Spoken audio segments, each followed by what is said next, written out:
عبدالغني برادر او د چین د بهرنیو چارو وزیر ترمنځ په دوه اړخیزو اړیکو اقتصادي پیاوړتیا، تجارت او پانګونې خبرې شوې.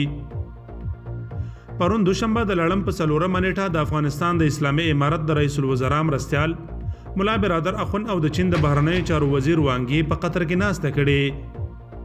په ناسته کې د چین د بهرنیو چارو وزیر د افغان حکومت د ملاتړ ترڅنګ ویلي چې نوې حکومت په تیرو 2 میاشتو کې د حکومتولۍ او امنیت په برخه کې ښې لاسته راوړنې لرلي او د حکومت د ښه پرمختګ هیله یې څرګنده کړه.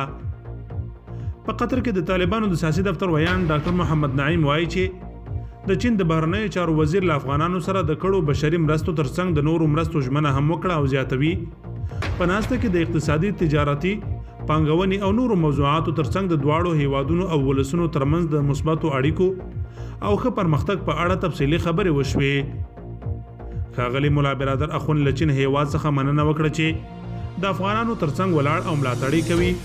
ټینګار یې وکړ موږ هیڅ چاته اجازه نه ورکوو چې د افغانستان خاوره د چا پر ضد استعمال شي. ملا برادر د خپلو خبرو پر مهال د تجارتي، اقتصادي او پانګونې په برخو کې د پوره همکارۍ ډاډ څرګند کړ او دا یې د دواړو هیوادونو په اړیکو کې یو ښه ګام وباله. د کابل ټکی کام یوټیوب چینل ته ښه راغلاست. دا که ستاسو لومړی راتګ وي هیله ده په چینل کې اشتراک وکړئ او د زنګ بټن یې هم ووهئ.